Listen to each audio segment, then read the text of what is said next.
മക്കൾസ് welcome back to Xylem learning. It's me JK. മക്കളെ, എൻ്റെ 6ാം class വരെ നമ്മുടെ ഫാൽക്കൺ ബാച്ചിനകത്ത് ജോയിൻ ചെയ്താൽ നമുക്ക് എന്ത് ചെയ്യാം, കുറഞ്ഞ സമയം കൊണ്ട് വലിയ വലിയ കാര്യങ്ങളൊക്കെ പഠിച്ചിട്ട് വരാനിരിക്കുന്ന NEET പോലുള്ള വലിയ എക്സാമുകളൊക്കെ നമുക്ക് ക്രാക്ക് ചെയ്യണോ? അങ്ങനെയെങ്കിൽ ഇപ്പോഴേ നമ്മൾ പഠിച്ചു തുടങ്ങണം. ഏറ്റവും സിമ്പിൾ ആയിട്ടുള്ള ഒരു കാര്യം, പക്ഷെ അതിന്റെ പല വേർഷനിലെ കാര്യങ്ങളൊക്കെ നിങ്ങൾ എന്ത് ചെയ്യണം, അറിഞ്ഞിരിക്കണം. അതാണ് ഇതിനകത്ത് ഞാൻ ചെയ്യുന്നത്. അപ്പൊ മാക്സിമം എല്ലാവരും കൂടെ ശ്രദ്ധിച്ചോളൂ.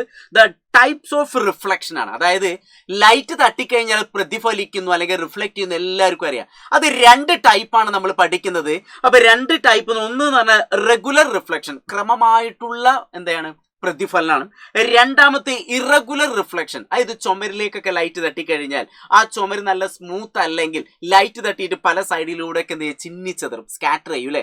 അതിനെ നമ്മൾ എന്താ പറയുക, ഇറഗുലർ റിഫ്ലക്ഷൻ എന്ന് പറയാം. ഇനി റെഗുലർ റിഫ്ലക്ഷൻ ആണെങ്കിൽ കണ്ണാടിയിലേക്ക്, സാധാ കണ്ണാടിയിലേക്ക് ലൈറ്റ് അടിച്ച് എന്താ സംഭവിക്കുക, അത് തട്ടിയിട്ട് അതേപോലെ റിഫ്ലക്ട് ചെയ്യും അല്ലെ. അപ്പൊ ഈ ഒരു ചിത്രത്തിലേക്ക് നോക്കി, ഒരു പ്ലെയിൻ മിറർ ഇവിടെ കൊടുത്തിട്ടുണ്ട്. ആ പ്ലെയിൻ മിററിന്റെ സ്മൂത്ത് സർഫസിലേക്ക് ലൈറ്റ് വന്നാൽ അത് കറക്റ്റ് എന്ത് ചെയ്യുന്നു, റിഫ്ലക്ട് ചെയ്യുന്നു. അപ്പൊ ഇവിടെ നമ്മളൊരു നോർമൽ നമുക്ക് 2 ആംഗിളൊക്കെ കിട്ടും, ഇൻസിഡന്റ് ആംഗിൾ, റിഫ്ലക്റ്റഡ് ആംഗിൾ. അത് രണ്ടും എപ്പോഴും ഈക്വൽ ആയിരിക്കുന്നൊക്കെ നമ്മൾ പഠിച്ചിട്ടുണ്ട്. ഇനി സ്മൂത്ത് അല്ലാത്തൊരു പേപ്പറോ അല്ലെങ്കിൽ സ്മൂത്ത് അല്ലാത്തൊരു സർഫസിലേക്ക് ലൈറ്റ് വന്നാൽ അത് പല സൈഡിലേക്കും തോന്നിയ വശങ്ങളിലേക്കൊക്കെ പോകും അല്ലേ. അപ്പൊ ഇതാണ് റെഗുലർ റിഫ്ലക്ഷൻ. ഇതിനെ നമ്മൾ എന്താ പറയും, ഇറഗുലർ റിഫ്ലക്ഷൻ. അപ്പൊ ഒരു പിക്ചർ കണ്ടാലൊക്കെ നിങ്ങൾക്ക് തിരിച്ചറിയാൻ പറ്റണം.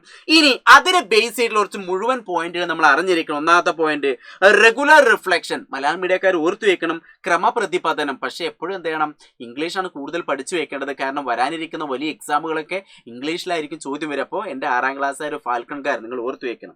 ഇറഗുലർ റിഫ്ലക്ഷൻ, വിസരിത പ്രതിഫലനം. അപ്പോൾ റിഫ്ലക്റ്റിംഗ് സർഫസ് ഈ സ്മൂത്ത് ആയ സർഫസിൽ ലൈറ്റ് തട്ടിക്കഴിഞ്ഞാൽ ക്ലിയർ ആയിട്ട് എന്ത് ചെയ്യുന്നു, റിഫ്ലക്ട് ചെയ്തുകൊണ്ടേയിരിക്കും. ഇനി മിനുസമല്ലാത്ത പ്രതലം, അതായത് റിഫ്ലക്റ്റിംഗ് സർഫസ് ഈസ് റഫ്. അപ്പൊ റഫ് ആയിട്ടുള്ള ലൈറ്റ് ഭാഗത്ത് തട്ടിക്കഴിഞ്ഞാൽ പല സൈഡിലേക്കൊക്കെ ഇങ്ങനെ ചിന്നിച്ചതരും, സ്കാറ്റർ ചെയ്യും. അതിന് അപ്പോ റഫ് ആയിട്ടുള്ള ഭാഗത്താണ് ഇറഗുലർ റിഫ്ലക്ഷൻ നടക്കുക.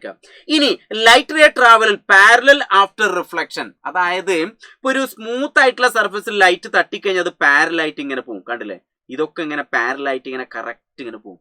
അതായത് റെഗുലർ റിഫ്ലക്ഷൻ ആണ്. അങ്ങനെയെങ്കിൽ ലൈറ്റ് റേ സ്കാറ്റേർഡ്. അപ്പൊ മിനുസമല്ലാത്തൊരു പ്രതലത്തിൽ ലൈറ്റ് തട്ടി ഇത് ചിലപ്പോൾ ഇങ്ങനെ പോവുകയാണെങ്കിൽ അടുത്ത് ചിലപ്പോൾ ഇങ്ങനെ പോവും, ചിലപ്പോൾ ഇങ്ങനെ പോവും, ചിലപ്പോൾ ഇങ്ങനെ പോവും. അപ്പോൾ പല രൂപത്തിലേക്ക് ഇങ്ങനെ പോകുന്നു. അപ്പോൾ സിമ്പിൾ ആയിട്ടുള്ളൊരു ചെറിയൊരു കാര്യം നമുക്ക് കുറഞ്ഞ സമയം കൊണ്ട് പഠിക്കാൻ പറ്റിയില്ല. ഇതിന്റെ വലിയ കാര്യങ്ങളൊക്കെ നമ്മൾ എന്ത് ചെയ്യുക, നിങ്ങൾ പെട്ടെന്ന് ഫാൽക്കൺ ബാച്ചിൽ ജോയിൻ ചെയ്താൽ ഇതിന്റെ വലിയ കാര്യങ്ങളൊക്കെ ഇപ്പോഴേ പഠിച്ച് വരാനിരിക്കുന്ന വലിയ പരീക്ഷകളൊക്കെ നമ്മൾ സിമ്പിൾ ആക്കും. ഓക്കെ, അപ്പം മാക്സിമം എല്ലാവരും ജോയിൻ ചെയ്യുക. ബൈ.